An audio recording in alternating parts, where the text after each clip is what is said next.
प्रधानमंत्री मनमोहन सिंह के साथ त्रिनिदाद एंड टोबैगो की प्रधानमंत्री कमला प्रसाद ने दीप जलाकर प्रवासी भारतीय सम्मेलन का औपचारिक उद्घाटन किया।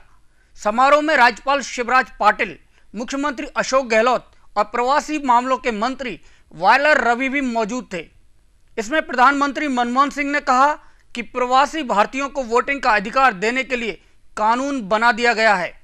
The government has issued notifications for the registration of overseas Indians under the Representation of Peoples Act 1950.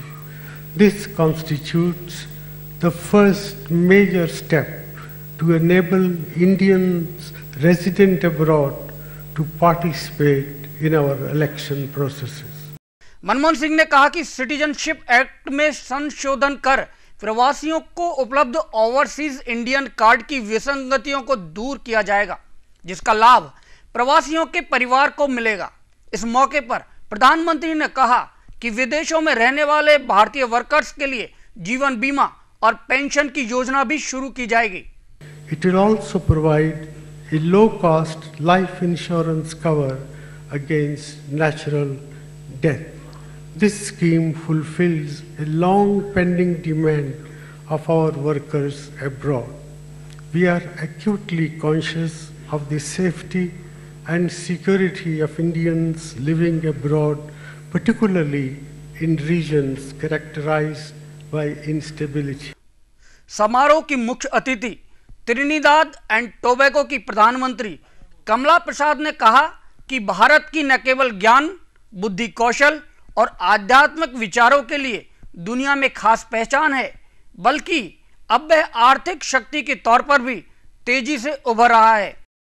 Continues to grow and make its mark in different countries across the world. My government looks to the example of the government of India so that we too may remain closely interconnected with our budding diasporic community.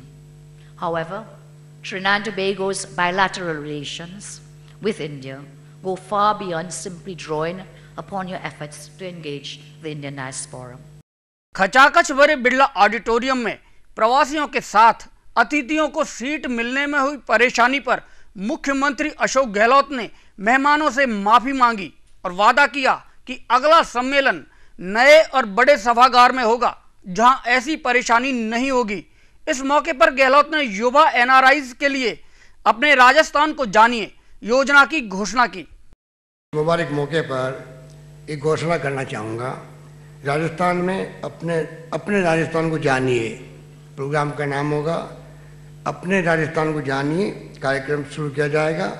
इस कार्यक्रम के अंतर्गत प्रवासी भारतीय जो राजस्थान से ताल्लुक़ रखते हैं, प्रतिवर्ष 18 से 28 आयु वर्ग के युवा अपने प्रदेश राजस्थान के भ्रमण पर आ सकेंगे, जिसकी हवाई यात्रा के किराए की 90% राशि स्टेट गवर्नमेंट वहन करेगी। स्टेट गवर्नमेंट इस दल के आंतरिक ट्रांसपोर्टेशन, आवास, प्रवास की व्यवस्था भी सरकार करेगी। ये मैं आपको कहना चाहूँगा।